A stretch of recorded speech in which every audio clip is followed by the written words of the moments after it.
Is this the deepest Michigan State football team since the Mark Dantonio days? We debate that, but first, oh yeah, smell it. That's right, another fresh batch of disrespect for Nick Marsh. I don't know how this keeps happening.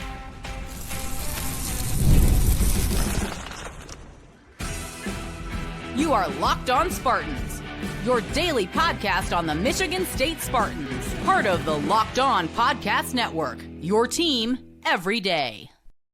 Spartan friends, Spartan family, Locked On Spartans listeners, thank you all so much for tuning into Locked On Spartans, your team in green and white 5 days a week, right here on the fabulous Locked On Podcast Network. Please rate, review, subscribe, comment below if you are loving the disrespect Nick Marsh is getting, or if hey, you actually want to see this guy recognized before his sophomore season, because, hey, we're going to get to that right off the rip here. We're going to get to a listener question wondering if this is the deepest team since the Mark Dantonio days, and then we're going to continue our chat with the one, the only Ben Stevens, aka Big Ten Ben, to talk about who's flying under the radar in this conference. I think it's someone that we all know here. Also, who don't we really love in this conference? It was a great continuation of our chat yesterday with Ben Stevens. But yeah, we're going to start the show with thanking the Blitnikoff committee, the coffers that are the deciders of all things best wide receiver in college football, because it is watch list season, guys. That's how you know the season is about to kick off, and the Blitnikoff Award Committee threw down 50-ish names here. And the first reason we got to thank them is because, hey, cool. 2 Michigan State receivers are actually on this list for the preseason watch list for best receiver in the nation. It's Omari Kelly. It's Christian McCray. One guy, the transfer out of Middle Tennessee State. The other guy, the transfer out of Kent State. So that's the first reason to thank them. All right. Now, the other reason we got to thank the Blitnikoff Award Committee is because if you're like me, you like a chip on the shoulder. You like a little bit of anger stewing in you before the season. You want these players to be hungry. Well, thank you to the Blitnikoff Committee for not including Nick Marsh on this list. And if you're an everyday listener of this show, which, first of all, thank you very much. Second of all, just a few days ago, we talked about how Nick Marsh is oddly not getting respected going into his sophomore season. He's been left off of preseason all Big Ten lists, and not just first team, but also second team, third team. ESPN came out with their top 10 receiver list, and he got just a single sliver of one vote in that. Our beautiful people at the Locked On Podcast Network, we ranked our top 100 college football players. He didn't show up on that list. But now with this, 50-ish top receivers going into the season, and Nick Marsh isn't anywhere on the list?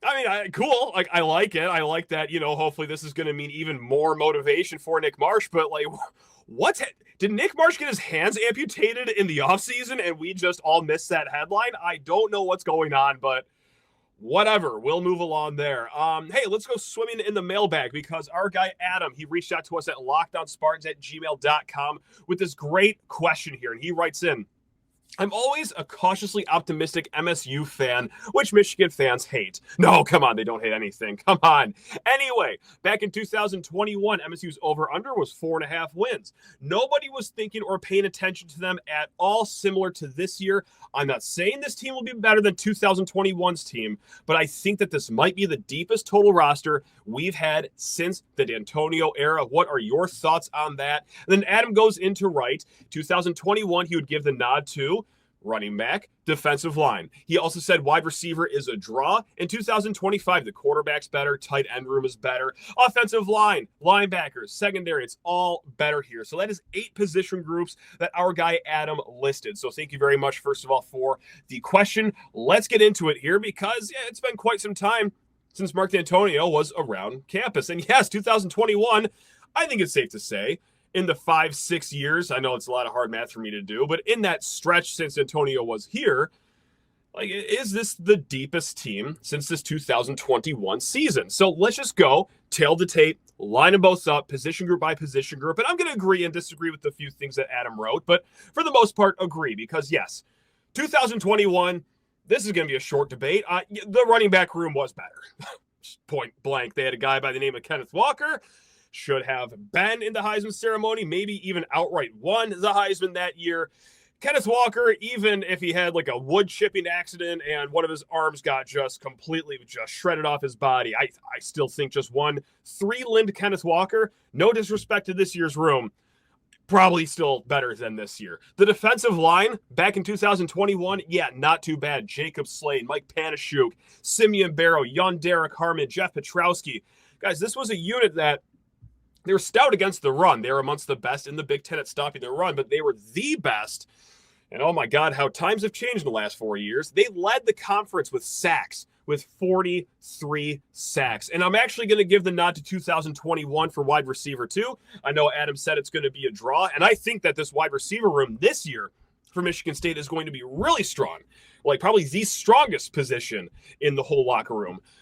But that 2021 team, it's hard to argue with 3 NFL guys, right? Like Jaden Reed, Jalen Naylor, Keon Coleman, Trey Mosley as your 4th receiver.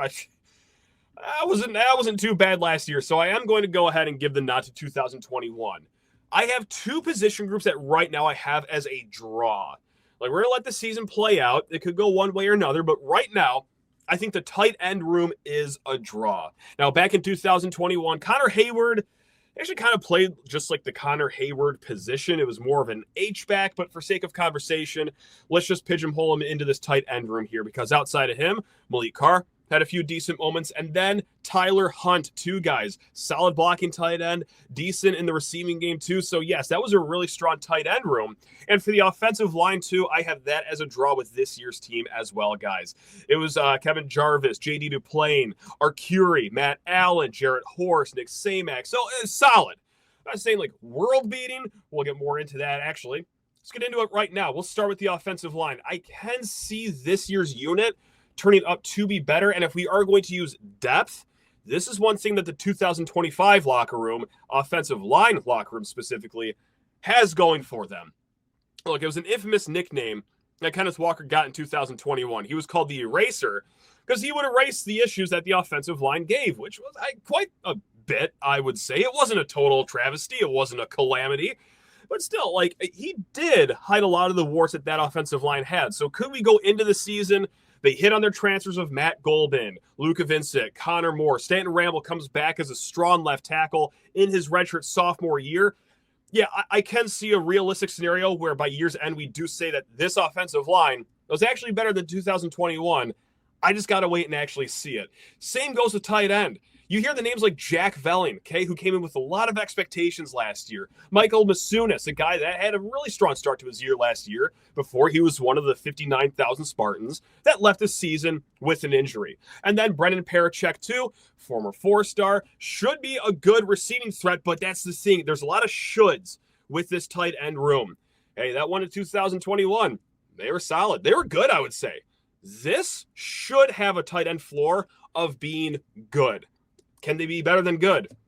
Yeah, I think so, but it's kind of like with the offensive line. It's been a few years here. It's been a few years of just waiting for this room to actually, hey, blossom into this great flower that they should be. So I'm sorry it's a boring answer, but yeah, we're going to wait and see about the tight end room. But yeah, those are the 2 draws. Now, this is where we get to have fun here, guys, okay? Because this is where I think 2025 is going to be better off than 2021, that Peach Bowl season. Quarterback, yes. Not going to spend a lot of time on that. And yeah, I get it. If you've listened to this show for years, hey, super thank you to you. Yeah, I know I was sky high in Peyton Thorne, especially after the 2021 season. Got that one just a little wrong. Not saying that he was a trash can of a quarterback, but I don't think he has the potential, the ceiling of one Aidan Chiles, a guy that I'm really high on. Linebacker, I would say it is stronger this year. Now, the linebacker core 2021, for a refresher, the bulk of it was Cal Halladay, Quavaris Crouch, and then Noah Harvey. I really think that this linebacker core can be the most athletic in quite some time here. You got Wayne Matthews on one side. You got Jordan Hall, who we're hearing a lot of good things about coming out of spring camp. He's going to be cemented in that middle linebacker role potentially. And then the strong side linebacker, or just the other candidates out there, Darius Snow, Samaj Bridgman, Marcellus Polium, Brady Pretzloff, who we're hearing pretty good things about out of his sophomore fall camp. Guy, like, that's going to be an athletic room compared to what it was last season, and not to throw shade, especially on a guy that played so often here, left his mark in the stat book for sure, but like Cal Halladay, really good at stopping the run. We all know the deficiencies when it came to pass coverage. So is it addition by subtraction of Cal Halladay? Like, I don't want to go out and say that because he did have something worth himself when it came to stopping the run. But these are all other guys that offer more speed, athleticism. I'm sure they can stop the run at least somewhat good, but they'll be even better in pass protection too. So I think that the linebacker room will be better here. And same with the secondary. And I say that knowing that we've spent the entire offseason saying that this secondary is going to be a question mark here. But let's just time travel back to 2021. It was, Kimbrough, Ronald Williams, Xavier Henderson, who I obviously loved as a player, Angelo Gross, Michael Dowell, Marquis Lowry. But even with all the question marks with all of our transfers, guys like Joshua Eaton, Malcolm Bell, Najee Burr, Devin Cromwell, Ade Wiley, Jeremiah Hughes, Tracy Revels, that 2021 unit, even with the really good defensive line, one that led the nation in sacks, they were like last place nationally in many pass defense metrics. So I'm going to go on a limb here and say the secondary, just almost by default, will be deeper and possibly better than 2021. And I know that the bar is set beneath Earth's crust for that, but yes. So to add it all up, that's 3 position groups that I think were better in 2021. Receiver, running back, defensive line. It's a draw right now with offensive line and tight end. And then 3 that I think will be better this year. Quarterback, linebacker, secondary. So choose your own adventure there. If you're a glass half full person, you like what we got to say about that, hey, thumbs up. If you think 2021 gets the nod for a few others, hey, so be it. But I do think that this is going to be a deeper team than what we have previously seen, guys. Now, hey, let's get to our chat with the one, the only Ben Stevens. But first, need to talk everyone's ears off about FanDuel, America's #1 sports action network, guys. Summer sports are in full swing. And whether you're all about the baseball under the lights, golf on the green, or high-stakes soccer action, FanDuel is the best way to make every game more exciting. You're already following the action, so why not make it a little more thrilling? I mean, I know I did this morning with the Tigers game. Hey, it's 11:30. First pitch is in about 2 hours. Spencer Torkelson, he's due. He actually does pretty solid in day games. Let's just go ahead and throw a few shekels on him to hit a home run. And then what does he do? His first at-bat, that's right. He gets your boy paid a little bit, recouping some of that money that I spent at the Rufus Du Sol concert the night prior. But anyway, guys, FanDuel is here to make all games more exciting, whether you think baseball is boring or if you're like me, you're a nut. You just want that little bit more action to make it even more exciting. Head on over to FanDuel and make all that happen. And if you're new to FanDuel, guys, hey, new customers can bet just $5 and get $150 in bonus bets if your first bet wins. Just open up the FanDuel app today or visit FanDuel.com to get started. Again, guys, FanDuel.com. Big Ten Ben, we talked about a, under the radar team. Obviously, we're going to go to the polar opposite here. Who's the team that everyone is a little too high on? We just had a conversation. Illinois could be that team because, hey, they were this cheeky under the radar team. Got so much love that, hey, maybe they're actually overhyped now at this point. Is it Illinois? Because that's my answer now, and not to sound like an Illini hater. I still think they'll be a fine team, just not this, 9-10 win team that everyone's thinking. I think it's more of the 8-4-ish team. So that's mine. Is there anyone that's getting way too much love that you are a little sour on, though, Big Ten Ben? So I think it's a really fair question from the idea of expectation, right? Are you thinking Illinois is going to be absolute crap this year? No, but now they're expected to be this college football playoff contender in the sneaky team like IU was a season ago. 10 wins, 11 wins, college football playoff team. It's a very different landscape than we have judged and evaluated Illinois the last few years, despite what Brett Bielema has built in Champaign. So in the same realm, for me, it's Penn State. Now, am I thinking that Penn State, who has one of the 5 best prices to win a national championship, who is going to be a top 5 team basically all year long, is going to win 8 games or heck, even 9 games? No, I think Penn State's going to get to the college football playoff. But I think Penn State, through a very favorable schedule a year ago, already got to the college football playoff.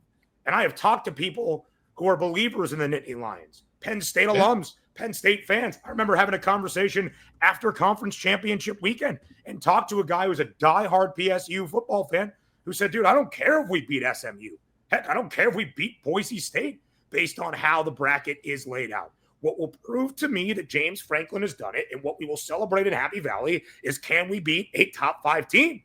And the answer should have been yes, but the answer was a resounding no. Why? Drew Aller. And that, to me, Matt, is really still where I struggle with this Penn State team. Because success for me is not Elite 8, second round, quarterfinal, semifinal appearance for Penn State. How the Nittany Lions, I think, fairly should be judged this year because of all the hype and everything they return is a national championship. And until I see James Franklin, who I have the stats here, let's just read them off so we all know. Oh, boy. Here we go. in his 11 seasons in Happy Valley against top 10 opponents, 1-15 now after the loss to Notre Dame in the CFP semis against AP top 5 teams.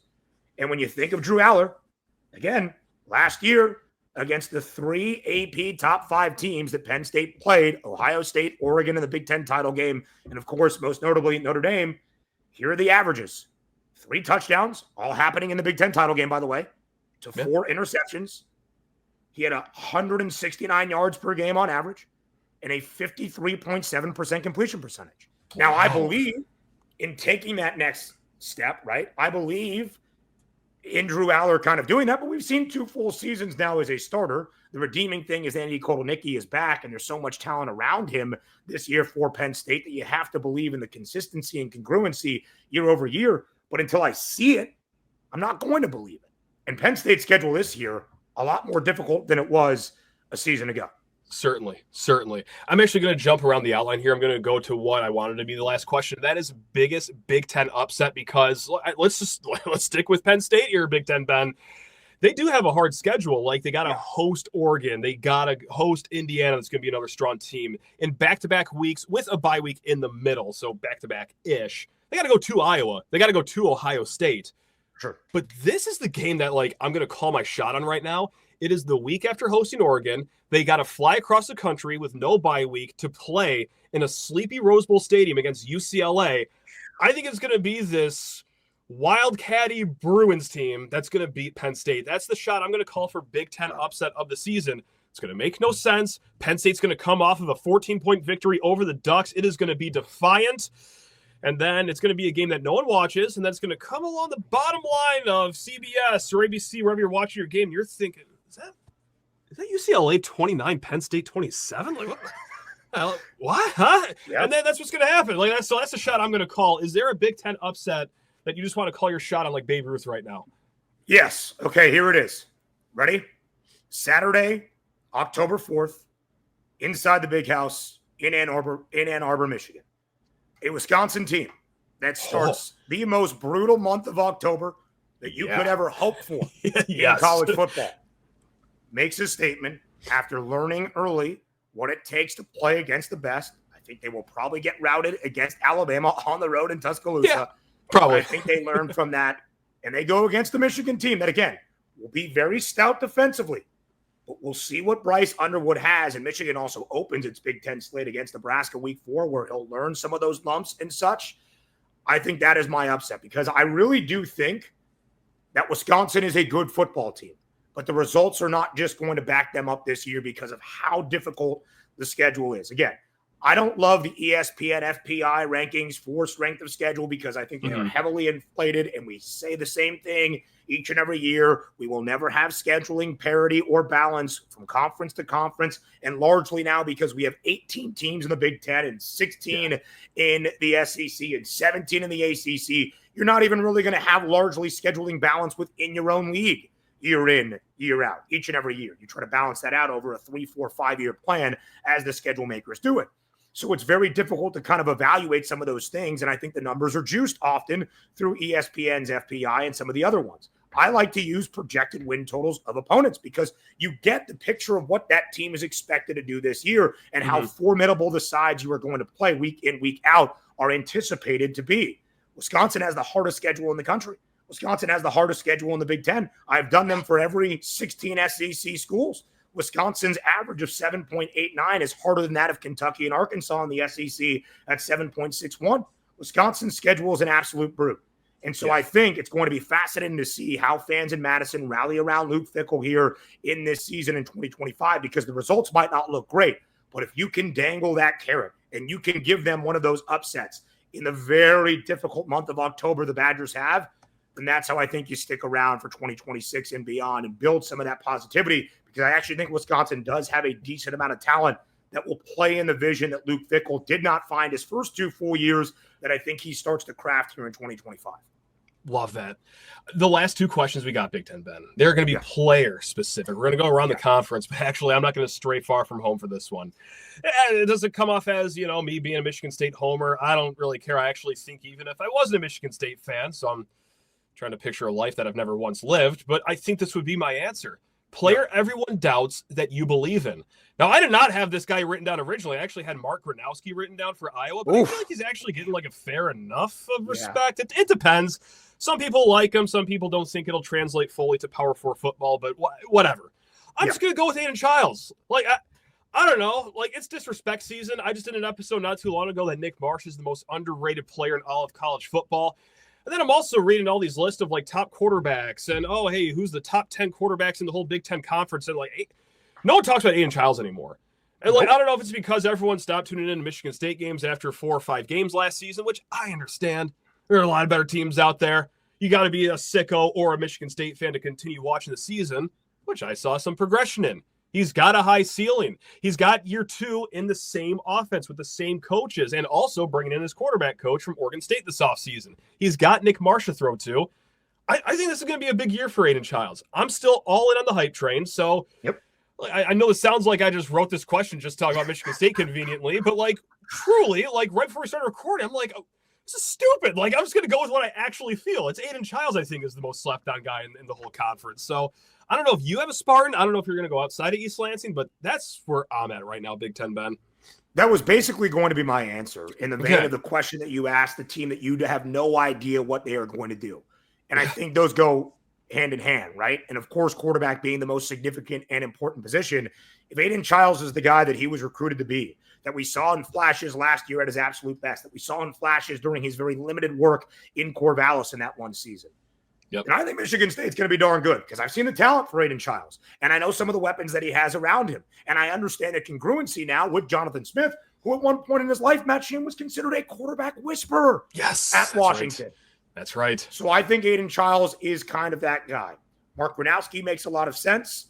But again, now we're kind of like, oh, Iowa's offense is fun. Tim Lester can do it. The Hawkeyes averaged 27.7 points per game last year, the most they have ever had, or the most they've had in a single season, ranking inside the top 75 of the FBS level since 2018. So I think Mark Gronowski's the guy. I think people still doubt Dylan Raiola a little bit based on what we saw, but for all the reasons we're on the Nebraska hype train, I would like to throw him in there. There's also another quarterback kind of in the same vein as Aidan Chiles for a team I have no idea that has this sneaky sort of confidence and optimism around. It's the team in Seattle with the Washington Huskies and Damon Williams. He started 2 games last year. Fun looked games. really good against Oregon. And then looked really good with the 4 touchdown tosses in the Sun Bowl against Louisville. And Jed Fish is that guy, right? He is a quarterback offensive genius with his NFL ties, that you have belief in that type of system that Damon Williams is going to be good. We just haven't seen a lot of it. He's only made 2 starts, so that's kind of the hand-in-hand nature of Aidan Chiles is good, Michigan State's good. Damon Williams is good for the Huskies. UW's going to be very good this year. Their win total around 7.5. I think they are going to float around 7, 8, maybe 9 wins, really kind of relying on Damon Williams. And let's just end this all with a player hater's ball right now, because why not just leave this with some negativity in our lives? It's just player everyone loves that you're not entirely sold on. Now, I don't want to steal your thunder, but it sounds like maybe not all in the Drew Aller camp as many people are. Or you could go to the opposite coast where I'm at right now, and it's not that I think this player like stinks or like he sucks, but look, a quarterback at Oregon's like never going to be horrible with the way they run their offense, with the amount of talent that they are surrounded with. Like, there's always going to be a high floor, but can Dante Moore get high enough off that floor where it is going to be this 10-11 win Oregon Ducks team? We don't know a ton about him. We saw that true freshman season at UCLA. That was just an abject disaster, but I'm reluctant to hold a true freshman season over anyone's head like that. Backup last year under 17th year senior Dylan Gabriel. So like, I think he'll be fine, but it's just that. Like, I wonder if like he is going to be good enough to pick up where they left off last season as the best team in the nation until they got completely pile-driven into the ground by Ohio State. But I don't know. Everyone just, I think, assumes that Dante Moore, is going to be it. I just don't see it right now, Ben. I don't know. Listen, I think you're onto something, Matt Sheehan. And I think it's really interesting when you look at Dante Moore, because it's a very different track record than Dan Lanning and Will Stein have used so far in Eugene, right? They had Bo Nix. They had to reinvent his career, but obviously he had started so much and had veteran experience that 2022 was really good. 2023 was awesome. And then you bring in a guy very much in that same vein in Dylan Gabriel, and it's like, okay, we're sick. once again.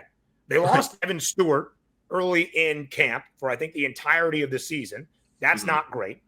Dante Moore is very different. Dante Moore had some flashes at UCLA, was this top 5, top 10 recruit nationally to play under Chip Kelly, and then had some really low lows, and then goes to Oregon, sits behind Gabriel, learns Will Stein's system that I think is one of the best in the country, because I think he's one of the best offensive coordinators in the country and probably will not be with the Ducks for more than 2 more seasons. Right. So for all the points that you raised right there, a lot of questions about how Dante Moore does. And Oregon is right there, Penn State, Ohio State, top 3 in the Big Ten. There's a lot riding on this, where you had a lot more understanding of who their quarterback was the first 3 years under Lanning. Very different right now. The other quarterback outside of Drew Aller, I presented all the points, but that's really Penn State as a whole. And I do actually think Aller with Kotelnicki and having Nick Singleton and Katron Allen back, will be A-okay. Again, I have some questions about top end winning a national championship.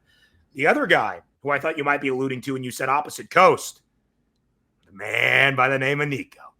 I do not know what we are going to get out of Nico Iamaleava. That's a great one. That's a great one. The way, Matt, that everybody discussed him in the transfer portal leaving Tennessee, I think he lost some shine because of how that situation was handled. I read a report from the Athletics' Bruce Feldman, who I think does great work and is heavily tapped into the West Coast in recruits. The way that he spoke of the Iamaleava family, and the way that he spoke of how Deshaun Foster and UCLA came to get Iamaleava this year, and what Nico had to say at Big Ten Media Days was never about the money, brother. We saw what happened. We know where you are in the NIL landscape. You can say all the right things, and obviously you should. So hat tip and credit to you for doing that.